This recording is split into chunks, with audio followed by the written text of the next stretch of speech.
मेरे दादाजी की डेथ के दिन कि दादाजी गए पर साथ में क्यों कुछ नहीं लेके गए, ना उनका घर, ना उनका पैसा, ना उनका परिवार।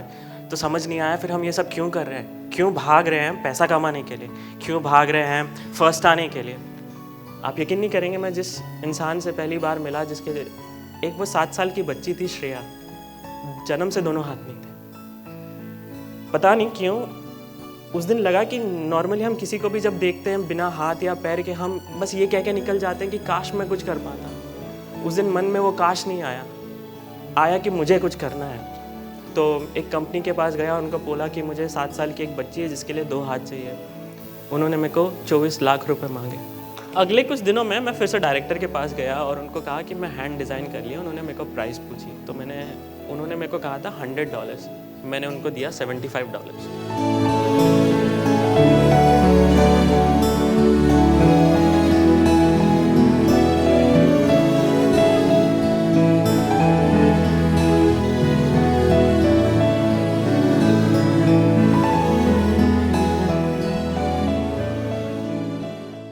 बचपन से ही काफ़ी सवाल पूछने की आदत थी। ये क्या है, ये क्यों है और ये किस लिए है। ऐसे एक सवाल ने मेरी पूरी ज़िंदगी बदल दी। सवाल उठा मेरे दादाजी की डेथ के दिन कि दादाजी गए पर साथ में क्यों कुछ नहीं लेके गए, ना उनका घर, ना उनका पैसा, ना उनका परिवार। जब पूछा तो ये जवाब मिला कि कोई कुछ नहीं लेके जाता, सब कुछ यहीं रह जाता है, हमारा घर, हमारा पैसा और हमारा परिवार। तो समझ नहीं आया फिर हम ये सब क्यों कर रहे हैं, क्यों भाग रहे हैं पैसा कमाने के लिए, क्यों भाग रहे हैं फर्स्ट आने के लिए। जवाब तो कभी मिला नहीं, पर ये बहुत छोटी सी उम्र में ये बात मन में बैठ गई। अब लाइफ में क्या करना था इसका कोई आइडिया नहीं था, और जब इंडिया में आपको पता ही ना हो कि आपको करना क्या है, तो आप वेल डिज़र्व हो जाते इंजीनियरिंग करने के लिए। तो मेरे साथ भी कुछ ऐसा ही हुआ। पेरेंट्स ने इंजीनियरिंग कॉलेज में एडमिशन दिला दिया। अब ये इंजीनियरिंग का एक किस्सा सुनाता हूँ।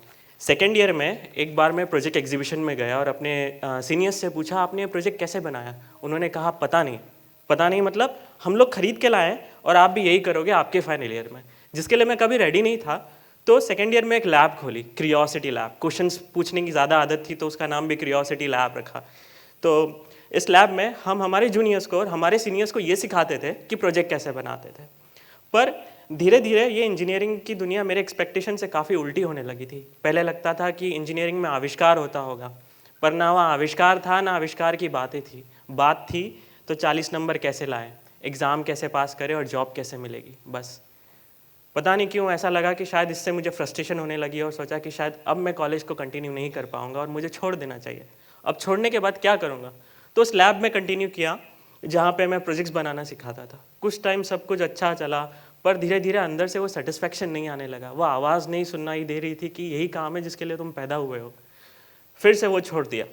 फिर पेरेंट्स परेशान हो गए और पूना भेज दिया भैया के पास में, ताकि शायद मैं उनकी संगति में रह के सुधर जाऊँ। तो पूना गया, जॉब सर्च करने लगा और एक दिन फेसबुक पे एक पोस्ट देखा एक लैब से। वो किसी ऐसे इंसान को ढूंढ रहे थे जिसको रोबोटिक्स का बेसिक बैकग्राउंड हो। तो मुझे रोबोटिक्स में वैसे भी इंटरेस्ट था, तो मैंने सोचा ठीक है मैं अप्लाई कर देता हूँ और होपफुली मुझे वो पोजीशन मिल भी गई। पर उन्होंने ऑफ़र किया केवल 5,000 रुपये। अब लगा कि 5,000 रुपये, पूना जैसी सिटी, 2015 का टाइम, काफ़ी हार्ड डिसीजन होगा ऐसे टाइम में 5,000 रुपये में जॉब करना। पर मन जैसा काम था तो ले लिया। अब कहीं ना कहीं डॉट्स कनेक्ट होना शुरू हो गए। उस लैब में काम करते करते एक और अपॉर्चुनिटी मिली एक कोर्स करने की, फैब एकेडमी। फैब एकेडमी एक कोर्स है, centre of bits and atom, MIT Boston का। तो इस कोर्स को कंप्लीट करने के लिए आपके पास एक प्रोजेक्ट होना चाहिए, और बाकी बच्चों की तरह मैं भी एक अच्छा प्रोजेक्ट ढूंढ रहा था। और तभी मुझे मौका मिला निकोलस से मिलने का। तो निकोलस एक फ्रांस के सिटीज़न है और एक एक्सीडेंट में इनका हाथ कट गया। पर हाथ कटने के बाद रोने के बजाय इन्होंने खुद के लिए एक रोबोटिक हैंड बना लिया। मुझे काफ़ी अच्छा लगा और मैं सोचा कि नहीं, मैं यही प्रोजेक्ट बनाऊंगा। अब तब तक कुछ आइडिया नहीं था कि मैं क्या करने वाला हूँ, जस्ट मेरी जर्नी कंटिन्यू हो रही थी। और मैंने उस प्रोजेक्ट को ले लिया, काफ़ी डिज़ाइंस बनाए। और एक दिन लैब में बैठते हुए मेरे प्रोफेसर ने कहा कि क्या लैब में बैठते हो, आप जाओ, लोगों से मिलो, बात करो, समझो। और जब मैं पहली बार बाहर निकला लैब के, आप यकीन नहीं करेंगे, मैं जिस इंसान से पहली बार मिला, जिसके एक वो 7 साल की बच्ची थी श्रेया, जन्म से दोनों हाथ नहीं थे। पता नहीं क्यों उस दिन लगा कि नॉर्मली हम किसी को भी जब देखते हैं बिना हाथ या पैर के, हम बस ये कह के निकल जाते हैं कि काश मैं कुछ कर पाता। उस दिन मन में वो काश नहीं आया, आया कि मुझे कुछ करना है। ना जाने क्यों रुक गया और सोचा कि पता नहीं क्या कर सकता हूँ, तो सोचा मैं इसको गिफ्ट करता हूँ, 2 हाथ गिफ्ट करूँगा। आइडिया नहीं था क्या प्राइस होगी, तो एक कंपनी के पास गया, उनको बोला कि मुझे 7 साल की एक बच्ची है जिसके लिए 2 हाथ चाहिए। तो प्राइस पूछी, आप गेस कर सकते हैं क्या प्राइस होगा? उन्होंने मेरे को 24 लाख रुपए मांगे। एक हाथ जो खुलता और बंद होता है वो 24 लाख रुपए। और लगा कि शायद और सोचना चाहिए, जानना चाहिए कितने ऐसे लोग हैं जिनको इसकी ज़रूरत है। तो ये मिला, हर 10 सेकंड में एक हाथ कटता है। हर साल 5 लाख से भी ज़्यादा लोगों के हाथ और पैर कटते हैं, और 85% लोग ऐसे हैं जिनके पास कोई सोल्यूशन नहीं है। रीज़न, उनके पास पैसा नहीं है। तो डिसेबल कौन बना रहा है हमको? पैसा।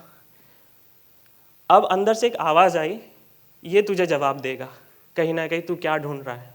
और मैंने डिसाइड किया कि अब मैं लैब और वो कोर्स फिर से छोड़ दूंगा और पूरा फुल टाइम दूंगा इस हाथ को बनाने के लिए। पर पेरेंट्स को फिर से एक झटका लग गया कि इसने फिर से कुछ छोड़ दिया।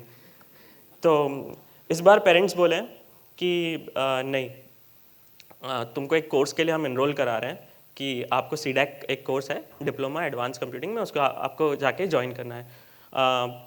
मैंने उनको बताया कि नहीं, मेरे लिए मुझे कुछ और करना है, मैं किसी और काम के लिए पैदा हुआ। तो उस पर मेरे पेरेंट्स ने ये कहा कि ये तुम्हारी एज नहीं है। मैं शायद 22 ईयर्स का था तभी जब ये बात हुई। तो पेरेंट्स ने कहा तुम्हारी ये एज नहीं है और अभी पहले खुद के लिए कुछ कमा लो, फिर सोसाइटी के लिए सोचना। हम एक typical middle class Indian family की अगर बात करें, जहाँ पे हमको ये सिखाया जाता है कि जितनी चद्दर है उतने ही पैर फैलाओ। कभी कभी लगता है काश हम हमारे बच्चों को ये सिखाएं कि कोई चद्दर ही नहीं है, खुल के सो और फैल के जियो, लाइफ कुछ और होगी। तो पेरेंट्स मानने वाले तो नहीं थे, तो उन्होंने मुझे कराड़, एक जगह है पुणे के पास में, वहाँ भेज दिया उस कोर्स के लिए। मैंने कभी कोई क्लास अटेंड ही नहीं की, जो उनको पता ही नहीं है कभी। और मैं अपने हॉस्टल में बैठा रहता था और उस हाथ को डिज़ाइन करता था। अब ज़्यादा पैसे तो नहीं थे पास में उस हाथ को ज़्यादा लोगों तक पहुंचाने के लिए। तो एक क्राउड फंडिंग नाम का कैंपेन शुरू था, तो उसके बारे में पता पड़ा कि आप इस पर आपका प्रोजेक्ट डालो, लोग पैसा देते हैं और आप आपके प्रोजेक्ट को डेवलप कर सकते हैं।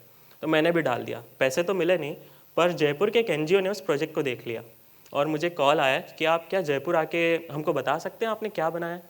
मैं जयपुर गया, अपने प्रोजेक्ट को दिखाया और 3 घंटे की मीटिंग में उन्होंने मुझे एक फ़ंड दे दिया कि आप जाओ और 7 हाथ बना के वापस लाओ और हमको दिखाओ। अब मैं बहुत खुश था कि मुझे पैसा तो मिल गया, पर अगर मैं फिर से ये कोर्स छोड़ता हूँ तो मेरे पेरेंट्स इस बार पागल हो जाएंगे। तो क्या किया, जो चेक मिला उसका फ़ोटो निकाला और अपने पेरेंट्स को भेजा, ये लिख के कि मैं जानता हूँ मैं फिर से आपको अपसेट कर रहा हूँ, कुछ वो छोड़ के जो आप चाहते हैं मैं कंप्लीट करूँ, पर मैं आपको अपसेट कर सकता हूँ, लाइफ टाइम ब्लेम नहीं करना चाहता कि आज मैं खुश नहीं हूँ क्योंकि आपकी वजह से। तो उस पर मेरे पेरेंट्स का ये रिप्लाई आया कि अब से आपकी लाइफ में जो भी होता है उसके लिए आप रिस्पॉन्सिबल हो, जिसके लिए वो करेक्ट भी थे। अब मेरी एक सेकंड जर्नी चालू हो गई। मैंने अपना पूरा सामान उठाया और मैं जयपुर चला गया। ज़्यादा पैसे नहीं थे तो बहुत आउटस्कर्ट में एक रूम रेंट पे लिया। हर दिन ऑलमोस्ट 10 किलोमीटर पैदल चलना पड़ता था ताकि मैं अपने बस का फेयर बचा सकूं। उसके बाद मैं हर दिन मैं उस NGO में जाता था और अलग अलग डिज़ाइंस बना के दिखाए। 1 लाख से 80,000, 70,000, 40,000, 50,000 हर प्राइस पे लेके आया। पर हर बार वो कहते थे डायरेक्टर कि नहीं, हम अफोर्ड नहीं कर सकते, हम एक तो NGO है, हमारे लिए इतना महंगा हाथ पॉसिबल नहीं। 5 महीने निकल चुके थे। अब मेरे पास इतने ही पैसे बचे थे कि अगर मैं 2 वक्त का खाना खाता हूँ तो मैं अपने रूम का रेंट नहीं दे सकता।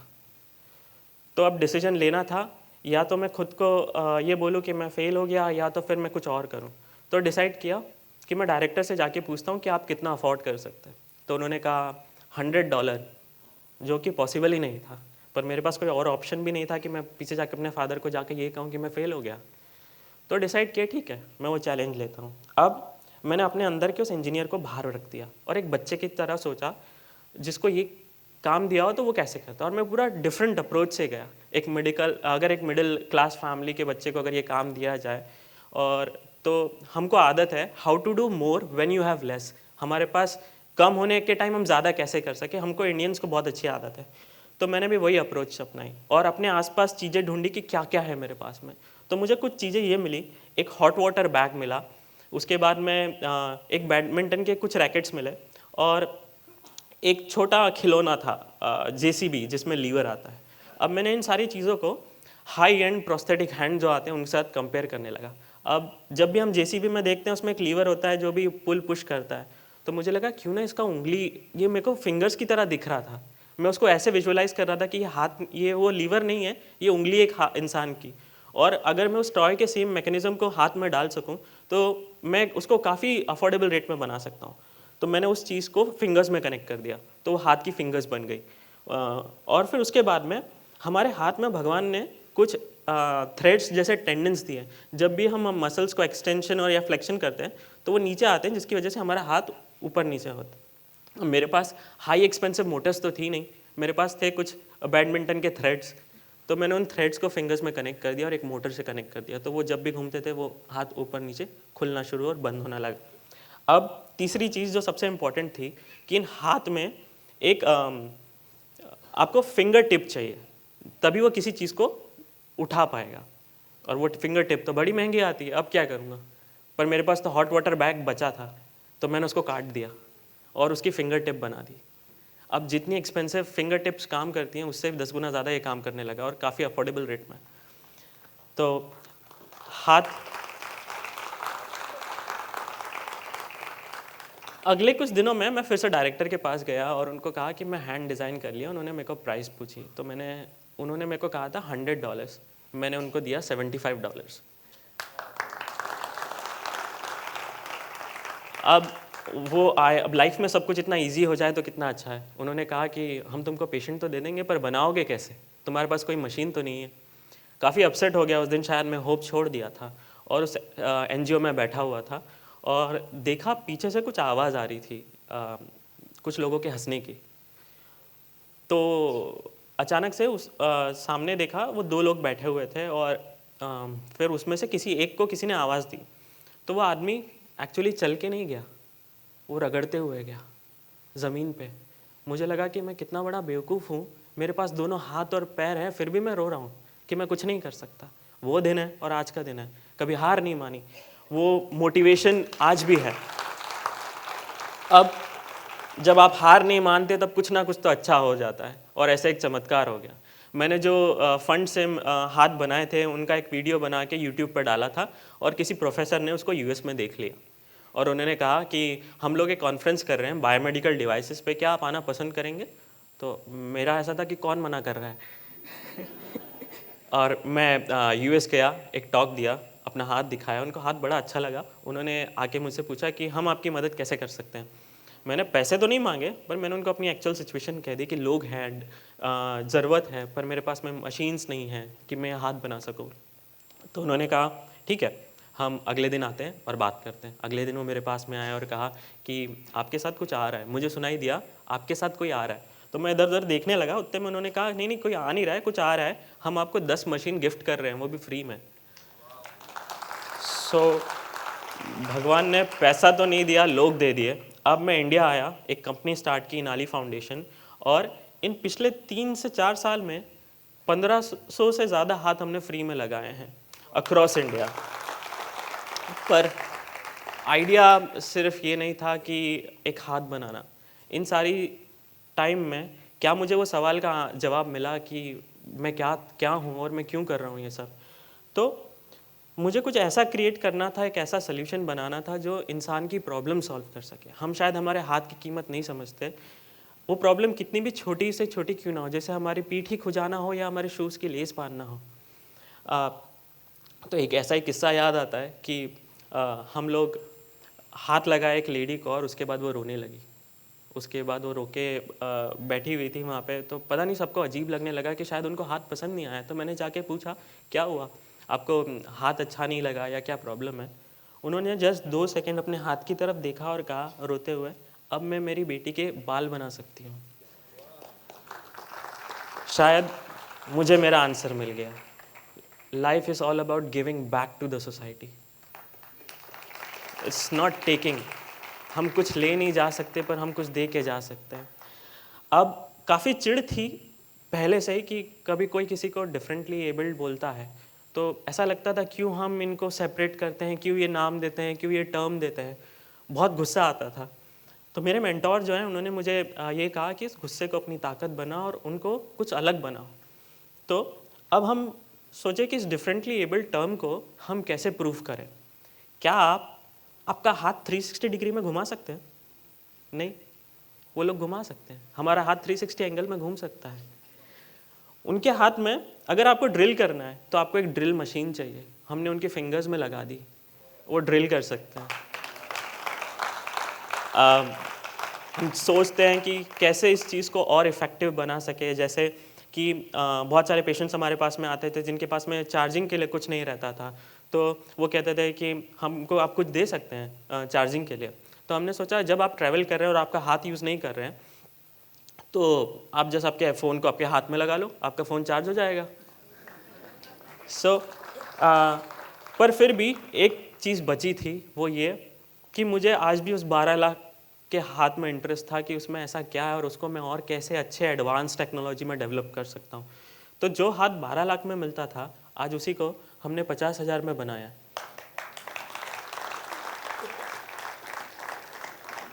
ये हाथ जब भी हम कुछ सोचते हैं काम करने के लिए तो हमारे ब्रेन से कुछ सिग्नल्स आते हैं। ये हाथ उस सिग्नल्स को लेता है और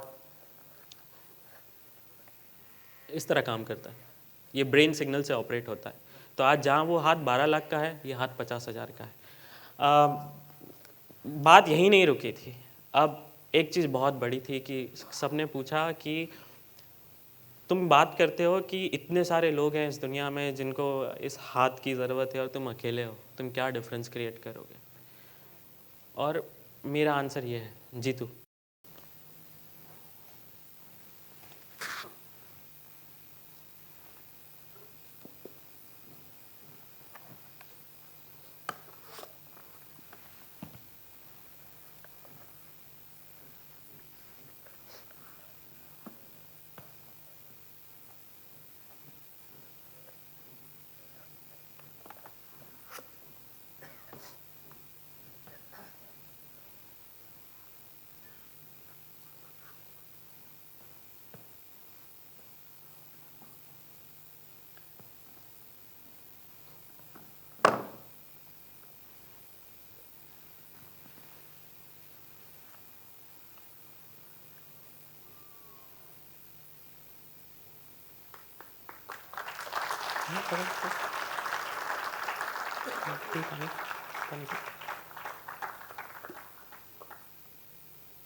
आई think that's the purpose of life. शायद हम किसी को वापस उसकी ज़िंदगी में फिर से खड़ा कर सकें। तो हमने कैंपेन फिर से शुरू किया, एक नई सोच या शुरुआत की। आप अपना बर्थडे फिर से अलग तरीके से सेलिब्रेट करिए। अगर आपका बर्थडे है, आप पार्टी करते हैं, चलिए किसी को एक हाथ गिफ्ट करते हैं उसके बर्थडे पर, आपके बर्थडे पर। So it's like that's the magic of technology. Thank you.